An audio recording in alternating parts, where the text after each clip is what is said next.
읽도록 하겠습니다. 한 절입니다.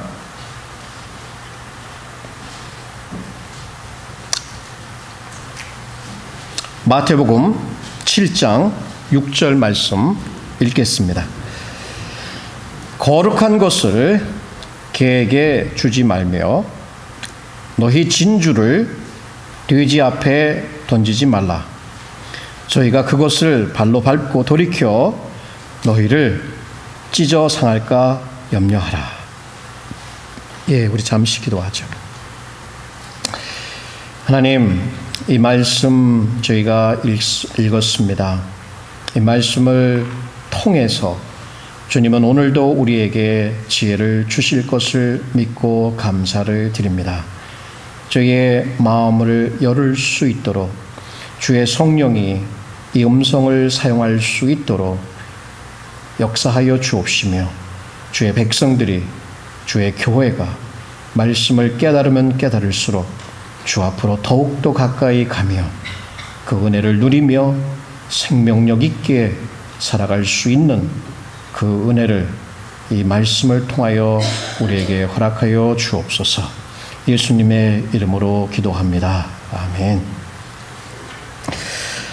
3주 전에 잘 아는 목사님과 대화를 나누었습니다.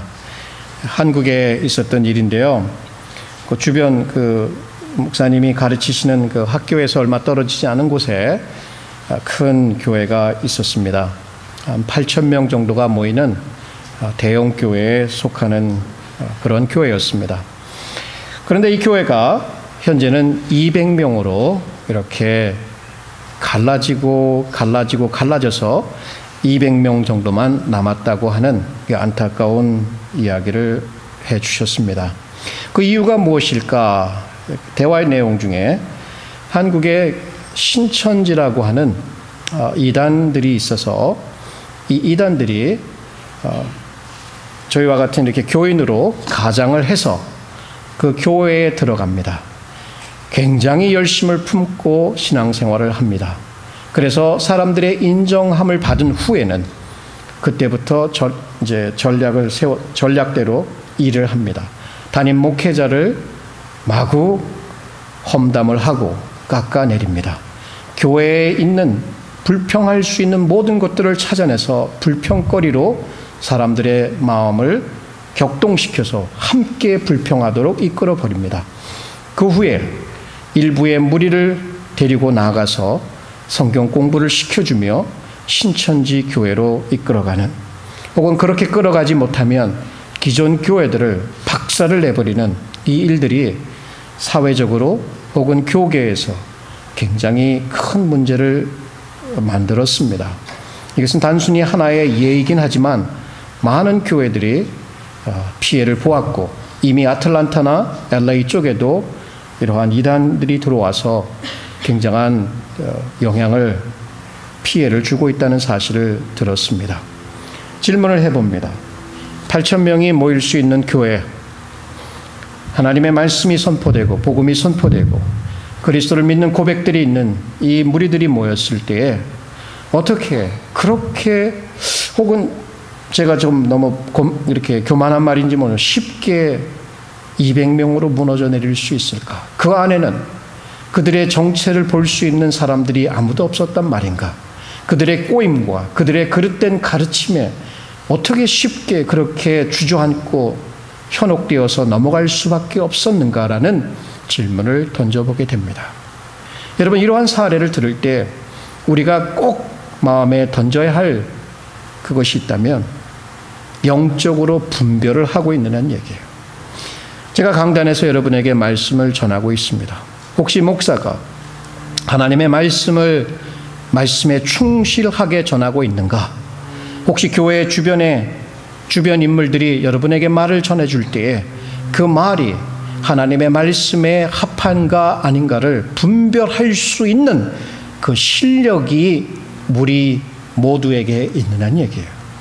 여러분, 은혜교회는 그런 실력이 있습니까? 거짓된 것들이 들어왔을 때에 그것을 분별해서 과감하게 잘라낼 수 있는 그 영적인 분별력이 있느냐는 얘기예요. 예수님께서 오늘 본문을 통해서 그 부분을 지적해 주시고 계십니다. 우리는 지난주에 마태복음 7장 1절부터 5절까지의 말씀을 통해서 비판하지 말라라고 하는 제목으로 말씀을 나누었습니다. 왜 비판하지 말아야 될까? 하나님의 심판이 있어요. 우리가 세우는 그 비판의 기준으로 우리가 비판을 받게 될 거예요. 그리고 우리는 우리의 눈에 들보가 있어서 누군가를 비판할 수 있을 만큼 그렇게 능력이 없다라고 하는 것이에요. 그러한 이유에서 우리는 비판하지 말 것을 얘기했어요. 그런데 그것이 다 돼서 야, 사람은 다 똑같아. 비판하지 마. 비판하지 마. 비판. 이런 것이 아니라 분명하게 분별력을 가지고 옳고 그름을 나누어야 할 때가 있습니다. 그것이 바로 오늘 우리가 읽은 6절의 말씀입니다. 다시 한번 읽어보면 거룩한 것을 개에게 주지 말며 너의 진주를 돼지 앞에 던지지 말라. 저희가 그것을 발로 밟고 돌이켜 너희를 찢어 상할까 염려하라. 한쪽에서는 비판하지 말아야 되지만 이쪽에서는 정말 뭔가의 기준을 가지고 비판해서 그릇된 것을 과감하게 물칠 수 있는 영적인 분별력, 영적인 신중함을 우리가 이 말씀을 통해서 배우게 됩니다. 그래서 오늘의 주제는 우리는 영적 분별력과 신중함을 행사해야 한다라고 하는 주제입니다. 이 본문을 이해하기가 쉽지가 않아요.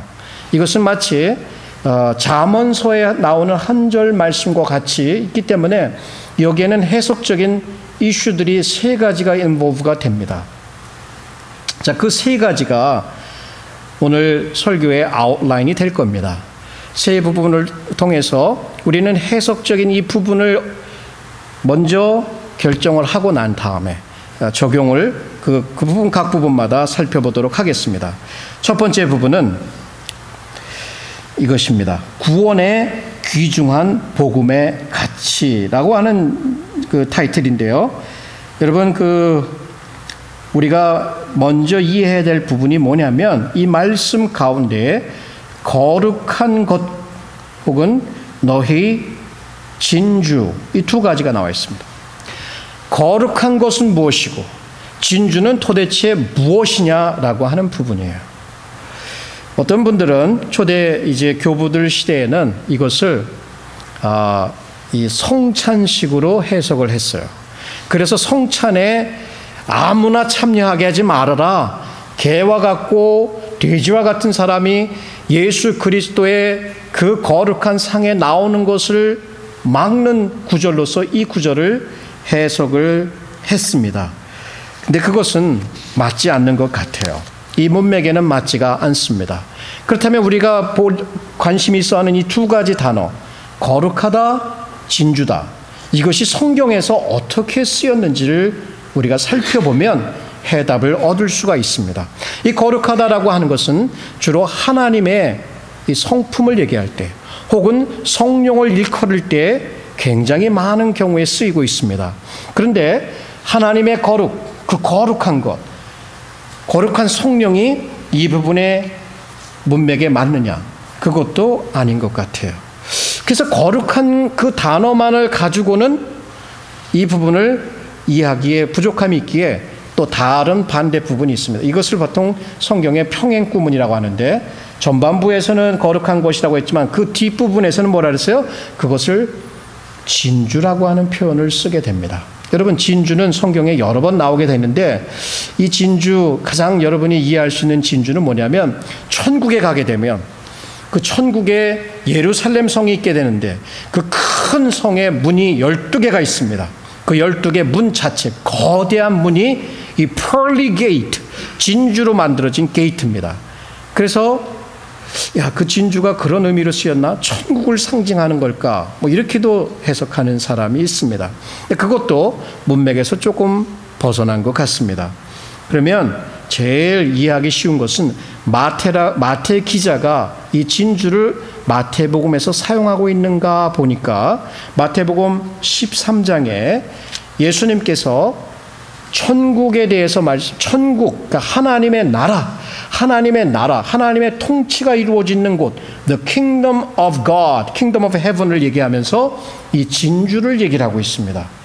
그래서 우리는 이 부분에서 이 거룩하다 혹은 진주다라고 하는 부분을 어떻게 이해해야 되냐면, 그것은 바로 하나님 나라의 말씀, 하나님 나라의 복음으로 이해할 수가 있습니다. 자, 이 부분이 어떤 것이냐? 마치 굉장한 거룩한 것이, 거룩하다라고 하는 것은 일상적인 것에서 구별되어서 하나님의 영광과 나라와 목적을 위해서 쓰이는 것을 얘기를 합니다. 그리고 진주라고 하는 것은 그 당시 기준으로 볼 때 가장 값진 물건이었단 말이에요. 그러면 우리가 생각하는 하나님의 나라의 복음, 하나님 나라와 통치와 복음과 구원, 하나님께 속한 것, 복음에 속한 모든 것이 값지다라고 하는 것을 우리는 분별할 수 있어야 합니다. 교회 생활을 하시면서 교회에서 가장 귀하다, 가장 값지다라고 할 수 있는 것이 무엇일까요? 바로 저와 여러분이 하나님의 자녀로 거듭날 수 있도록 하는 데 사용되는 바로 귀중한 복음이다라고 하는 사실이에요. 이 복음은 얼마나 귀하냐면 예수님의 말씀에 의하면 이렇습니다. 천국은 마치 좋은 진주를 장사하는 장사와 같으니, 좋은 진주를 구하는 장사와 같으니 극히 값진 진주 하나를 만남에 가서 자기의 소유를 다 팔아 그 진주를 샀느니라. 밭에 진주가 감춰있는데 그 진주 하나를 발견하고 자기가 가지고 있는 모든 것을 다 팔아서 그것을 샀단 얘기예요. 뭘 얘기합니까? 우리 주 예수 그리스도와 그의 복음, 그것을 사기 위해서는 우리의 모든 것을 다 드려도 아깝지 않다는 얘기예요. 교회 가운데 잊혀진 것 무엇일까요? 살아있는 예수 그리스도의 복음, 그것이 교회 가운데서 들려지지 않고 있어요. 너무나 많은 심리적인 혹은 자기를 돕는 self-help 혹은 프로그램, 액티비티가 그리스도의 복음을 묻혀버리게 했기 때문에 강단에서 매주마다 예수 그리스도의 복음이 선포되지 못하고 있어요. 일각에서 교회 성장을 힘쓰는, 교회 성장을 이렇게 하는 것이라고 가르쳐 다니는 한 목사님에 물어봤어요. 여러분, 당신은 1년에 몇 번을 예수 그리스도의 복음을 설교합니까? 자, 몇 번을 설교하느냐? 딱 2번을 설교한다고 합니다. 그러나 제가 여기서 여러분에게 말씀을 가르치는 것이나 여러분이 말씀을 배우고 나아가서 누군가에게 말씀을 증거할 때 무엇을 가지고 하겠습니까? 그것은 바로 예수 그리스도의 복음이라고 하는 사실이에요. 오늘날 교회는 복음의 능력에 대한 확신을 상실했습니다. 그래서 복음만 전하면 사람이 오겠냐? 복음만 전하면 사람들이 싫어하지. 그래서 다른 것들로 그 부분을 대치해서 사람들을 편하게 해주고 교회를 부흥하려고 하는 방법들을 모색하고 있습니다. 저와 여러분은 은혜교회가 이곳에 존재하는 한은 복음에 대한 확신을 가져야 합니다. 여러분이 무엇을 통해서 구원받으셨습니까? 그것은 바로 예수 그리스도입니다. 예수 그리스도 아니고는 저와 여러분이 구원받을 수 있는 길이 없습니다. 얼마나 교회가 오늘날 이 복음에 대한 확신을 잃어버리고 복음을 쉽게 여기고 가볍게 여기느냐. 구약에 등장하는 한 인물이 있는데요. 창세기에 보게 되면 에서라고 하는 인물이 나옵니다. 이 에서가 자기의 장자권을 얼마나 가볍게 여겼는가라고 하는 그 부분을 여러분에게 인용해 보겠습니다. 야곱이 가로되 형의 장자 명분을 오늘날 내게 팔라. 에서가 가로되 내가 죽게 되었으니 이 장자의 명분이 내게 무엇이 유익하리요. 야곱이 가로되 오늘 내게 맹세하라.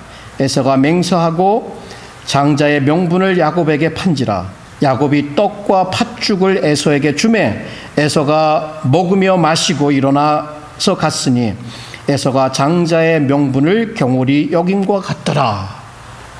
자기 장자권, 자기의 실체, 자기가 누구인지를 정해주는 그 장자권을 팥죽 한 그릇에 팔아버리는, 자, 우리를 오늘날 우리 되게 하는 그 은혜의 역사, 그 복음의 역사가 오늘날 만약에 이런 에서처럼 쉽게 팥죽에 한 그릇 먹고 사는데 팔아버리고 엔터테인먼트에 팔아버리고 심리학에 팔아버리고 이런다면 우리는 교회로서 교회의 기능을 상실해 갈 수밖에 없을 것입니다. 정말 우리와 같은 연약한 칠그릇 안에 있는 이 값진 보배 예수 그리스도 그분의 복음이 우리에게 더 절실히 필요한 세상에 살아가고 있습니다. 이 복음을 위해서 예수 그리스도는 십자가를 지시고 돌아가셨습니다. 그의 제자들 하나도 빼놓지 않고 이 복음을 외치다가 순교하였습니다. 그 역사를 통해서 수없이 많은 사람들이 이 복음의 가치를 알았기에 그들은 화형을 당하기도 하고 사자밥이 되기도 하고 그렇게 생명을 바쳐가면서 복음의 값짐을 드러냈던 이 사람들이 수없이 많습니다. 오늘 신문을 보니까 이 북한에 순교하신 분들의 숫자가 이렇게 조사를 통해서 나와 있었습니다. 1945년부터 2006년까지 북한 정권, 김일성과 김정일 정권 밑에서 순교한 사람들의 숫자가 무려 16,984명. 이들은 해방 전부터 믿고 있던 사람들이었고 혹은 지하교회에 있었던 사람들이고 혹은 가족들을 통해서 아버지, 부모님을 통해서 믿었던 사람들입니다. 그런데 예배 드리다가 잡히기도 하고 또 혹은 복음을 전하다가 잡히기도 하고 공개적으로 예수 그리스도의 복음에 대한 믿음을 얘기하다가 잡혀서 처형받은 사람들의 숫자입니다. 공개적인 숫자이지만 공개되지 않은 숫자는 이보다 더 많을 것이다 라고 예측을 하고 있습니다. 자, 이 숫자가 우리에게 가르쳐주는 것이 있습니다. 그것은 한 가지. 얼마만큼 그리스도와 그의 복음이 귀한가를 우리에게 깨워주셔 주고 있다는 얘기예요. 자, 여러분은 왜 오늘 여기에 와 있습니까? 여러분에게 복음은 예수 그리스도는 여러분이 가지고 있는 모든 것을 다 팔아서라도 그분 하나면 된다라고 하는 확신이 있습니까? 그 분별력이 없으면 우리는 물질을 따라갑니다. 예수를 믿으면서도 먹고 사는 문제에 집급하고 그 모든 것을 세상에 기웃기웃거리고 다른 것들로 우리의 이 허기진 영혼을 채워놓으려고 노력할 수밖에 없습니다. 자, 우리에게 진주는 물질이 아닌 바로 예수 그리스도와 그의 복음이다. 예수 그리스도와 그의 복음이다라고 하는 이 영적인 분별력을 가지고 살아가야 할 것입니다.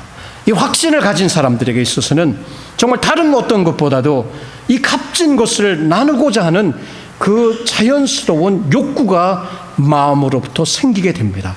그래, 이 귀한 것을 누구에게 나눌까? 누구에게 줄까? 살피게 되겠죠. 자, 다음 두 번째 우리가 살필 내용이 그런 복음을 전하려고 할 때에 그 사람들, 어떠한 사람들일까? 이 사람들을 분별하는 내용입니다. 두 번째 내용은 구원의 복음에 대항한 사악한 공격적인 현실이 있다는 것을 분별해야 한다는 것입니다.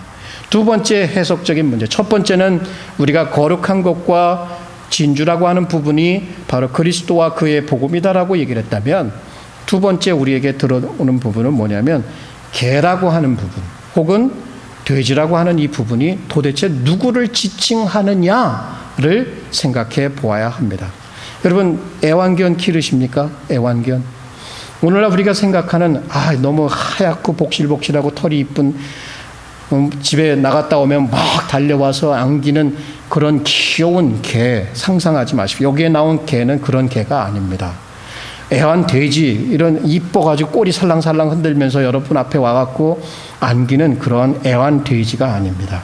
여기서 말하는 돼지는 그 당시 팔레스타인의 들개들처럼 혼자 돌아다니면서 죽은 음식을 먹고 언제든지 사람들을 보면 으르렁거리면서 공격하려고 하는 아주 포악하고 욕심이 많고 더러운 개를 얘기합니다.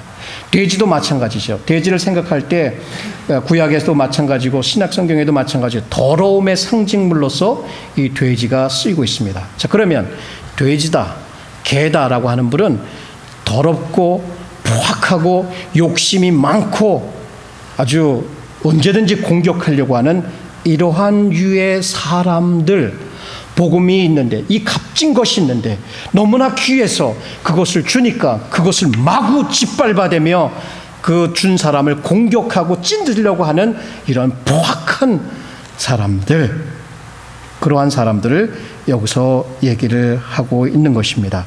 물론 이 개를 또 해석을 할 때 어떤 사람들은 이방인들을 유대인들이 개라고 했으니까 이방인들이 혹시 개가 아닐까라고 생각하는 사람들이 있지만 그렇지 않아요. 만약 그것을 우리가 그렇게 해석을 하게 되면 문제가 생깁니다. 예수께서는 모든 족속으로 나가서 제자를 삼으라고 했는데, 이방에 나아가서 복음을 전하라고 했는데, 그러면 이방인들에게, 개 같은 이방인들에게 복음을 전하지 말라는 얘기냐? 그것은 아니겠죠.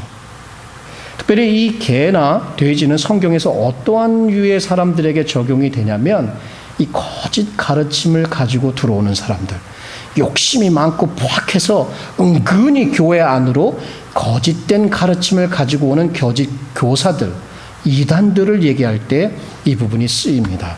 그리고 복음을 주었는데 그 복음에 대해서 너무나 포악하게 사람들을, 그 복음 전한 사람들을 죽이려고 하고 대들고 그들을 없이하고자 하는 그런 부류의 사람들을 얘기합니다. 그러면 정리를 해보면 개나 혹은 돼지라고 하는 것은 거짓 선생 이단들을 얘기하고 굉장히 포악한 어떤 정권들, 그래서 기독교인을 탄압하는, 핍박하는 자들, 뭐 이런 유의 사람들이 바로 이 개나 돼지라고 하는 부분으로 비유적으로, 은유적으로 사용됐다고 볼 수가 있습니다. 이 칼빈은, 요한 칼빈은 이 부분을 이렇게 해석을 해주고 있습니다. 개와 돼지는 온갖 종류의 방탕한 사람이나 하나님을 두려워하지 않고 경건치 않은 자들에게 주어진 이름이 아니라 오히려 분명하게 마음이 완악하여져서 하나님을 경멸하며 더 이상 치유될 수 없는 정도로 보이는 자들에게 주어진 이름이다. 자, 이런 분들을 혹시 여러분 주위에서 만나보신 적이 있습니까? 이럴 정도로, 고침을 받을 수 없을 정도로 그리스도의 복음을 들었는데 그렇게 여러분을 공격하고 물고 찢고 악담하려고 하는 그런 부분들을 만나보시거나 경험해 보신 적이 있습니까? 세상에도 그런 분들이 있겠죠. 교회 안에도 있습니다. 하나님을 믿지 않는 무신론자들, 그래서 기독교를 무너뜨리려고 하는 자들, 예수 그리스도 옛자를 얘기하면 야, 예수 그리스도만 가지고 어떻게 구원을 받느냐, 예수 그리스도 아니고도 다른 직으로도 구원을 받을 수 있다라고 가르치는 선생들, 맨날 예수님 믿으면 뭐하냐, 잘 되는 거 하나도 없지, 예수님 믿어서 잘 돼야 정말 예수님이 진짜지라고 얘기하는 사람들. 그렇다면 여러분, 교회 가운데 들어와 있는, 혹은 세상 가운데서 교회를 무너뜨리고 그리스도의 복음을 허물려고 하는 이런 부류들의 사람들을 우리가 분별할 수 있어야 돼요.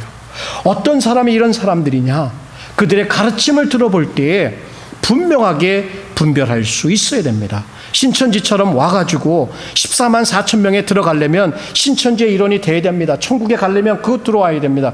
라고 할 때 그것이 얼마나 허황된, 허무맹랑한 거짓된 가르침인지를 즉시로 알아야 됩니다. 왜 그런 데 넘어갑니까? 왜 이단들의 가르침에 넘어갑니까? 예수 그리스도 아닌 다른 것들 때문에 어떤 사람이 나타나서 자기가 교주라고 그러고 자기가 가르친 대로 하면 모든 것을 다 준다고 그러고 어떻게 그런 데 넘어갈 수가 있습니까? 왠지 모르게 기독교에는 다른 종교보다도 더 많은 이단들이 판을 치고 있다. 일각에서 그것을 설명할 때 아마 진짜니까 진짜가 있으면 가짜들이 더 많은 법이듯이 진짜 종교에 가짜들이 더 많은 게 아니냐라고 설명하는 사람을 들어본 적이 있습니다. 여러분, 자, 우리가 이러한 거짓 교사들과 교회를 핍박하는 사람들 눈에 한눈에 보이지만 그것을 분별하려면 우리가 무엇을 믿고 있는가를 확실하게 알아야 돼요. 예수 그리스도 이외에는 온 천하에 구원받을 만한 이름을 준 것이 없다라고 얘기합니다. 그러나 학계를 가보게 되면 네가 믿는 그리스도, 그래, 그분 잘 믿고 하늘에 가, 하나님께 가면 되지. 나는 다른 것을 믿고 하나님께 가면 되는 거야. 종교는 다 본질적으로 같은 거야 라고 외치는 이 세상에서 다양성과 혹은 다원주의를 외치는 이 대학가의 혹은 학계의 이런 문화, 혹은 또 evolutionism,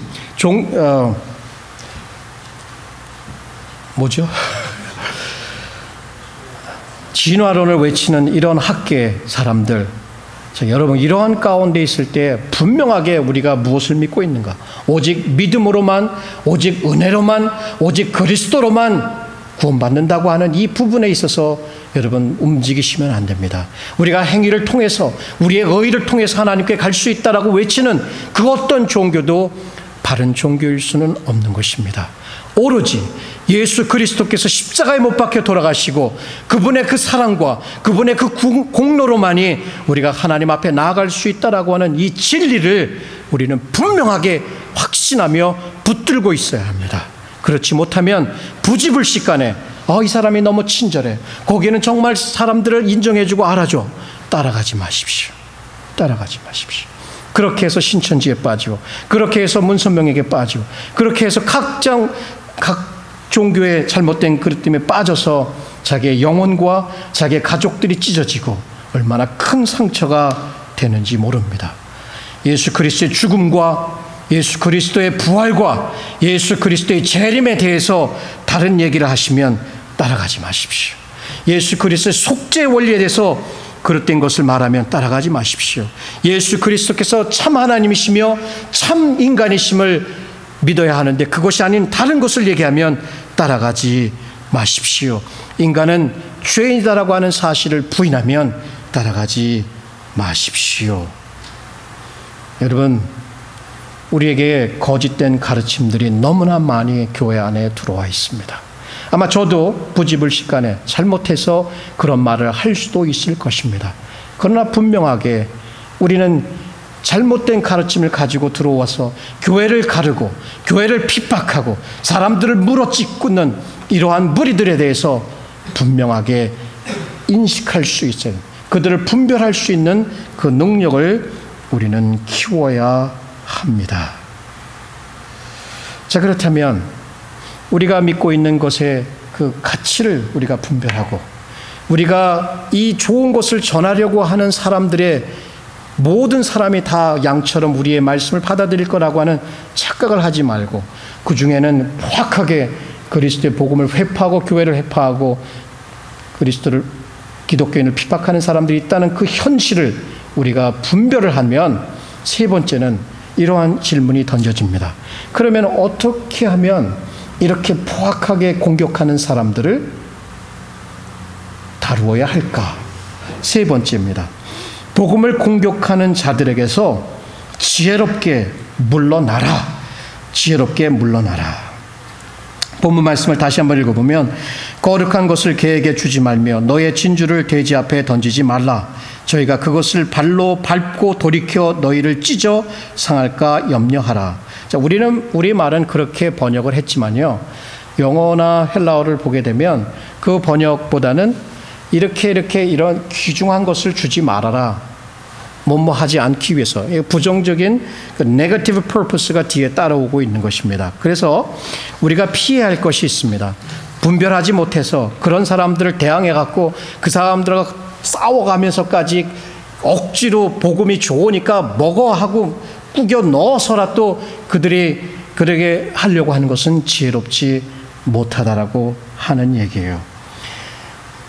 물론 우리가 복음을 전하려고 할 때 요 사람에게는 가고 요 사람에게는 가지 말고 일반적으로 때를 얻든지 못 얻든지 복음을 전해야 되고, 때로는 학계에서나 혹은 또 다른 계통에서 복음에 대해서 진지하게 토론도 해볼 수 있고, 또 그것에 대해서 논의도 해볼 수 있습니다. 그런 모든 것을 하지 말라는 것이 아니라 의도를 가지고 마음의 완악함 가운데 그리스도를 회파하려고, 그리스도를 무너뜨리려고, 그의 일을 무너뜨리려고 하는 자들을 우리가 분별을 했다면 그들을 다루는 그 길은 그 시간을 잘 보아야 됩니다.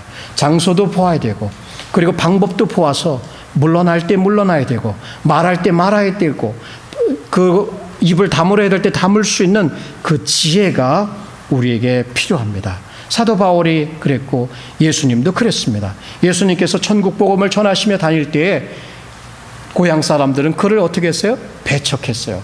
그래서 배척하니까 이 목수의 아들 요셉의 아들이 아니야? 예수님 붙들어가지고 어디로 갔다고요? 절벽으로 가가지고 낭떠러지로 가갖고 떨어켜 죽이려고 했단 말이에요. 그때 예수님께서 어떻게 했어요? 이 나쁜 놈들, 내가 아무리 좋은 것을 주려고 해도 너희들이 그렇게 하냐 하면서 그들하고 대항해갖고 말로 싸우고 서로 이렇게 으르렁거린 것이 아니라 삐껴서 지나가셨어요. 사도들 어땠어요? 사도 바울도 이 안디옥이라는 곳에 가서 복음을 전했습니다. 그랬더니 유대인들이 나타나가지고 저 욕을 하면서 망할 사람이라고 했을 때에 사도 바울이 그들에게 한 말이 있습니다. 바울과 바나가 담대히 말하여 가로되 하나님의 말씀을 마땅히 먼저 너희에게 전할 것이로되 너희가 버리고 영생 얻음을 합당치 않은 자로 자처하기로 우리가 이방인에게로 향하노라. 또 후에 말씀합니다. 유대인들이 경건한 귀부인들과 그 성내 유력자들을 선동하여 바울과 바나를 핍박해 하여 그 지경에서 쫓아내니 두 사람이 저희를 향하여 발에 티끌을 떨어버리고 이고니온으로 가거늘. 바로 예수님께서 말씀하신 거예요. 예수님께서 12제자를 보내시면서 복음을 전할 때에 혹시 너희를 영접지 않거든 너희가 그 성을 떠날 때에 발에 먼지를 떨어버리라는 얘기예요. 똑같이 하고 있어요. 유대인들에게 말씀을 전했지만 그들이 으르렁거리면서 사자처럼 이리처럼 찢으려고 할 때에 거기에 대항해서 죽이든지 말든지 나는 여기서 끝장을 내겠다 한 것이 아니라 그래 그렇다면 나는 다른 곳으로 가겠다 해서 이주에 가는 그 지혜로움이 보이고 있습니다. 고린도에 가서도 마찬가지 일이 있었습니다. 거기에 막 이 바울을 또 바나바를 바울을 공격할 때에 사도 바울이 이런 말을 합니다. 저희가 대적하여 해방하는 바울이 옷을 떨어 가로되 옷을 톡톡 털어버리면서 먼지를 털면서 너희의 피가 너희 머리로 돌아갈 것이요 나는 깨끗하니라. 이후로는 이방인에게로 가노라. 자, 이런 예수님께서도 그렇고 사도들도 복음을 전할 때에 보여준 행동은 죽기 아니면 살기로 해서 박빙을 해가지고 뭔가 끝장을 봐야겠다는 것이 아니라 그들이 포악하게 죽이려고 할 때는 물러나서 다른 곳으로 갔다는 얘기예요. 이 말을 정리를 한다면 바로 예수님의 말씀에 이렇게 정리해 볼 수 있을 것 같습니다. 보라, 내가 너희를 보냄이 양을 이리 가운데 늑대 가운데로 보낸 것 같도다. 그러므로 너희는 뱀과 같이 지혜롭고 비둘기 같이 순결하라. 이 뱀과 같은 지혜가 필요합니다. 말해야 될 때와 침묵해야 될 때를 알아야 되고 어떤 장소에서 말을 해야 되고 어떠한 방법으로 나가야 되고 그들이 보이는 반응을 통해서 이 부분에 있어서는 이렇게 해야 된다는 것을 그때그때 지혜롭게 하면서 끝까지 마음에 그들을 향한 복음 전해주고자 하는 순수한 동기와 마음을 잃어버리지 말아야 하는 것이겠지요. 잠언서에 보면 이런 말씀이 있습니다. 거만한 자를 책망하지 말라. 그가 너를 미워할까 두려우니라. 거만한 자, 교만해서 자기가 모든 것을 다 알고 그에 대적하는 자들을 마구 죽이려고 하는 그런 사람들에게 책망을 해서 오히려 해를 당하지 말라라고 하는 얘기입니다. 사실 저는 이런 부분을 이제 생각하면서 복음을 전할 때, 여러분 사실 우리는 복음을 전할 때 너무나 열정이 많아가지고 이 복음을 전해주는 열정이 타올라가지고 하는 경우보다는 대체로 소심하고 이 말을 할까 말까 이 용기가 나지 않을 때가 많은 것이 바로 우리일지 모르겠습니다.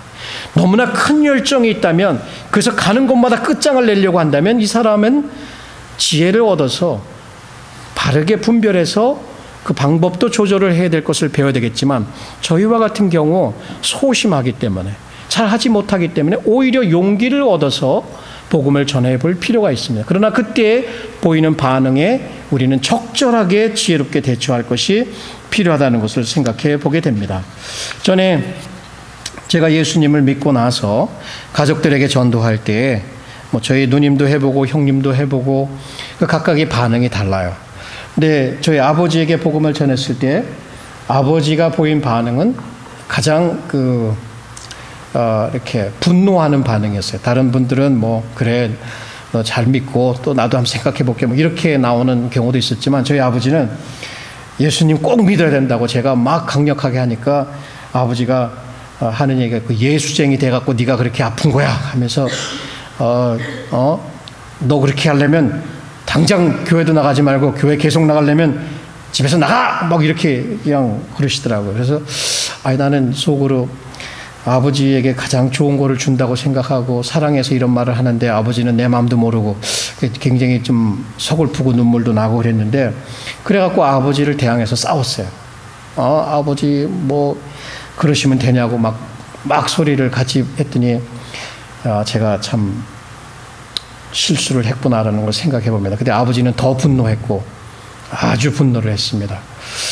지금 돌아보니까 내가 복음 전한다고 하는 열정은 있었지만 지혜가 부족했다라는 생각을 해보게 되고 그때 더 좋은 아들이 되었으면 단순히 이것을 억지로 그냥 이거 좋은 거니까 먹어 드셔 받아야 돼 이것이 아니라 그래서 싸우고 서로 물고 찢고 상하고 상처받고 있는 것이 아니라 그때 더 좋은 아들이 되었으면 아버지가 나에 대해서 어떻게 생각했을까라는 생각을 해봅니다. 그 후에 저희 아버지는 예수님을 영접했고 또 세례도 받고 이렇게 하셨지만 그러나 그 당시에는 그랬습니다. 여러분 우리가 이 복음을 전할 때에 굉장히 지혜로울 필요가 있습니다. 제가 이 말씀을 준비하면서 한 글을 발견했는데요. 그 글을 여러분에게 인용하겠습니다. 우리가 예수 그리스도의 복음을 전하려 하는 사람에 대하여 신중할 필요가 있다. 만사에는 그것에 맞는 장소와 때가 있는 법이다. 우리의 정렬은 때와 장소와 사람을 신중하게 고려하며 진정될 수 있어야 한다. 솔로몬은 말한다. 거만한 자를 책망하지 말라. 그가 너를 미워할까 두려우니라. 영적인 문제에 대하여 우리의 마음을 열기에는 모두가 적절한 사람은 아니다. 난폭한 성격에서부터 드러내놓고 방탕한 성격에 이르기까지 많은 사람들이 복음에 관한 것들의 가치를 전혀 감지하지 못하고 있다. 만약 우리가 이들의 영혼에 유익한 일을 하려 한다면 이들은 격정에 타올라 더욱 큰 죄를 범할 수 있다. 진정 그리스도의 이름을 이러한 자들에게 언급하는 것은 돼지에게 진주를 던지는 것과 같다. 이것은 전혀 이들에게 유익이 되지 못하며 오히려 해가 된다. 이것은 이들의 타락한 마음을 자극하여 분노케 할 뿐이다. 한마디로 이들은 고린도에 있는 유대인들이나 누구도 말하길 꺼리는 벨리알의 아들 나발과 같은 사람이다. 지혜입니다. 자, 때를 분별하시고 방법을 분별하시고 그 분위기를 분별해서 거기에 적절하게 할 필요가 있습니다. 결론 내겠습니다. 오늘 우리는 세 가지 부분에 대한 분별력을 얘기했습니다. 여러분 우리가 가장 귀하게 여겨야 할 것은 그리스도 그 복음이라는 것을 우리는 분별할 수 있는 영적 분별력을 가져야 된다고 얘기를 했습니다. 그리고 또한 우리가 전하려고 하는 사람들이 중에는 이러한 사람들도 있다. 복음에 대해서 대항하고 물고 찍으려고 하는 사람들이 있다는 것도 분별해야 되는 것을 얘기를 했습니다. 세 번째는 그럼 그러한 사람들에게는 적절하게 물러날 시기를 잘 파악해야 된다는 것도 생각을 해보았습니다. 혹시나 우리가 가장 귀한 것을 주면서 그것을 받아들이지 않는 사람들이 그것을 마구 짓밟아서 그리스도의 복음이 그렇게 값진 것이 너무나 값싸게 대우를 받는, 값싸게 취급을 받는 일에 우리가 그들을 경록해 하는 일은 피하는 것이 지혜롭다라고 얘기를 했습니다. 그러나 이러한 자들은 대체로 있지만 그런 경우가 있지만 대체로 우리가 물러나야 할 경우는 아주 특별한 예외적인 상황일 경우가 대부분입니다. 그렇기에 우리 믿는 자들의 일반적인 의무가 있다면 늘 인내하면서 참고 견디면서 이들에게 끈질기게 가장 값진 그리스도를 전할 수 있어야 하는 것입니다. 여러분, 분별력을 가져야 합니다. 신중함을 가져야 합니다. 그래서 우리 자신을 지키고 교회를 지키고 또 이 사회에서 그릇된 잘못된 부류들에 대해서 적절하게 행동할 수 있는 이 영적인 분별력을 반드시 가져야 할 것입니다. 앞서 말한 대로 우리는 뱀과 같이 지혜로우며 비둘과 같이 순전할 필요가 있다는 것이에요. 그릇된 곳에 우리의 시간을 낭비할 필요는 없습니다. 그러나 우리에게 필요한 것은 하나님의 지혜와 은혜입니다. 그것을 우리에게 주셨고 그것을 따라서 우리가 복음을 전할 때에 하나님께서 주시는 그 열매를 맺는 그 놀라운 일에 우리 모두가 사용될 수 있기를 기도합니다. 기도하겠습니다. 그래요, 오늘 이 말씀을 생각하면서 과연 나는 그리스도의 복음을 가장 값지게 여기고 있는가? 그릇된 가르침들을 분별할 수 있는 분별력이 있는가? 그리고 그러한 자들에게 복음을 전할 때 지혜를 따라서 전하고 있는가를 돌아보면서 다시 한번 하나님께 지혜와 은혜를 구하십시다. 구하죠.